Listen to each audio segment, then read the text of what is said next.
Sme s pánom Martinom Dirgom zo spoločnosti DND Energy, ktorý nám povie niečo o tejto firme. Príjemný dobrý deň, prajem. Moje meno je Martin Dirg a pracujem pre spoločnosť DND Energy. V našej spoločnosti veríme, že zelená energia nie je otázkou zajtrajška, ale dneška.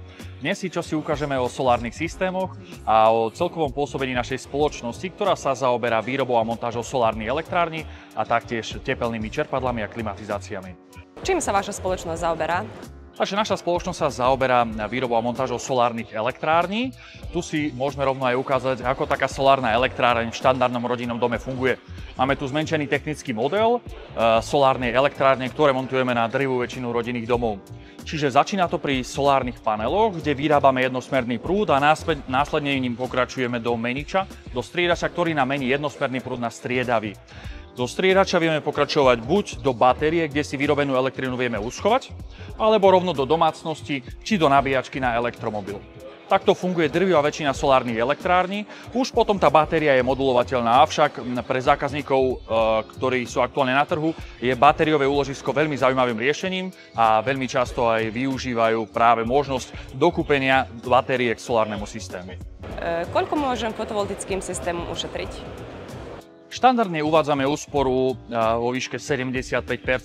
Jedná sa o to, že aj keď naša solárna elektrárne by bola dostatočne veľká a vyrábila by nám veľa elektriny, stále tu môžu byť spojené nejaké poplatky s distribúciou elektrickej energie alebo taktiež aj s virtuálnou batériou. Nakoľko nie každý zákazník si okamžite pri kúpe fotovoltickej elektrárne zakúpi aj batériu, tak využívajú tzv. Virtuálnu batérku. Je to produkt rôznych distribučných spoločností elektrickej energie.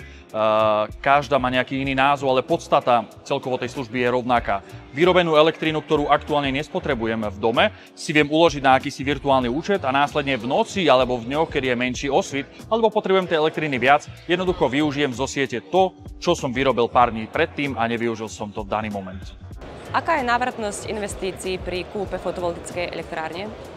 Čo sa týka rodinných domov, tak tá návratnosť je rátame to cca na 6 rokov. Závisí to samozrejme od množstva spotrebovanej energie. Čím viac a čím má zákazník vyššie faktúry, tým je tá návratnosť pri kúpe solárnych systémov vyššia. To znamená, že sa nám to vráti za krátky čas. Štandardný rodinný dom je to okolo 6 rokov. Čo sa týka firiem a väčších riešení, tak tam máme tú návratnosť nižšiu. Býva to kľudne od 3 do 4 rokov, kedy sa nám vráti prvotná investícia do kúpy solárneho systému. A ako často sa zúčastňujete na veľtrhu stavebníctva? Čo sa týka veľtrhu Koneko Ratio Energia, sme na ňom druhýkrát. Prvý rok bol naša premiéra a verím, že naša spoločnosť má záujem sa zúčastňovať práve na takýchto veľtrhoch a výstavách pravidelne. Totižto celkovo táto výstava nie je spojená o nejakej produktovej škále, kde budeme zákazníkom predávať naše riešenia.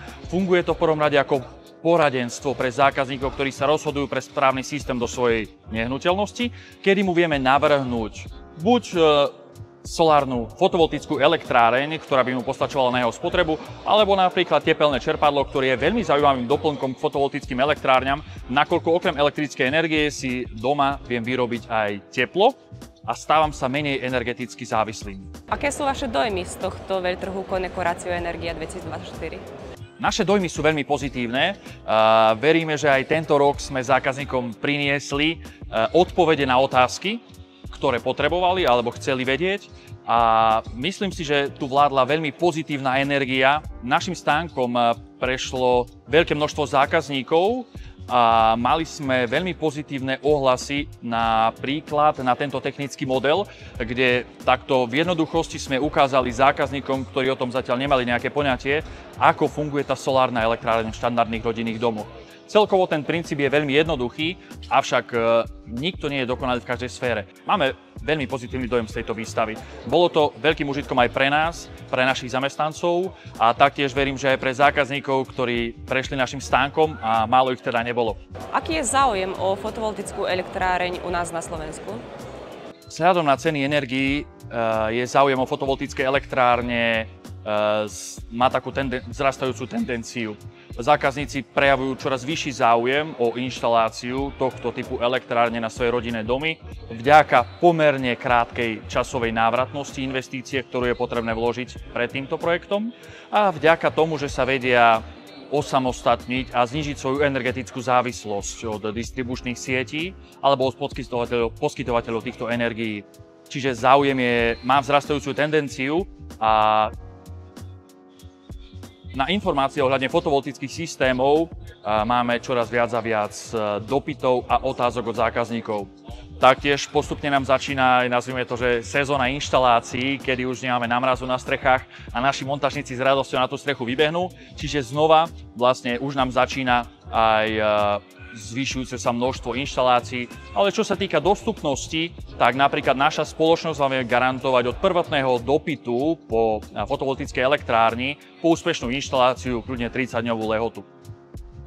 Je to spojené aj s tým, že drvivú väčšinu tovaru máme skladom a tým pádom nemusíme čakať na nejaké zákazky od externých firiem, ale všetko vlastne máme priamo v svojich skladoch a vieme rovno s tým ísť k zákazníkovi, ktorý má požiadavku. Takže pre tento rok sme si pripravili pre návštevníkov Koneko Ratio Energia 2024 novinku od spoločnosti Jasolar. Je to panel s menovitým výkonom 580 W. Jedná sa o aktuálne najväčší výkon v paneloch, ktorý aktuálne na Slovensku ponúkame nie len my, ale celkovo spomedzi všetky spoločnosti, ktoré sa zaoberajú fotovoltikou. Čiže toto je aktuálna novinka pre tento rok. Viete nám niečo povedať aj o bezpečnosti? Určite áno. Panely bývajú vybavené tzv. Optimizérom a protipožiarnym odpájačom. Vyzerá to nejako takto. Každý panel má vlastne pripojený optimizér, ktorý nám jednak upravuje výkon toho panela v prípade nejakého zatienenia a taktiež to funguje ako odpájač v prípade problémov. Takýto optimizér odpojí priamo panel, ktorý má problém a celá sústava môže pokračovať ďalej bez poklesu výkonu. Čiže toto je konkrétne bezpečnostný prvok, prídavný, nie je to povinné, avšak drvivá väčšina zákazníkov si žiada vybaviť tie panely aj práve takýmto bezpečnostným prvkom. Môžete nám povedať niečo aj o elektromobiloch? Určite áno. Nakoľko sa naša spoločnosť zaoberá práve výrobou fotovoltických elektrární, je to veľmi príjemné spojiť aj s elektromobilitou. Keď už si vyrábam tú elektrínu zdarma, prečo napríklad aj necestovať zdarma? Čiže na streche mám solárne panely, ktoré mi vyrábajú elektrínu. Elektrínou poháňam vysokorýchlostnú autonabíjačku a následne z tej nabíjačky nabíjam elektromobil. Konkrétne tento model nám dokáže elektromobil s dojazdom 300 km nabiť cca za 30 minút, čož pri štandardných nabíjačkách trvá asi tak 6 hodín. Taktiež veľmi zaujímavým prvkom pre domácnosti bývajú aj batérie na uloženie elektrickej energie a tie je veľmi dobre skombinovať aj práve napríklad s takouto nabíjačkou na elektromobil. Počas dňa si nabijem batériu zo slnka, ktoré svieti a večer po práci prídem domov, odparkujem auto a následne z batérie pomocou nabíjačky na elektromobil si nabijem auto a ráno môžem znova pokračovať pekne zdarma do práce. Nakoľko za palivové hmoty, za pohonné hmoty neplatím.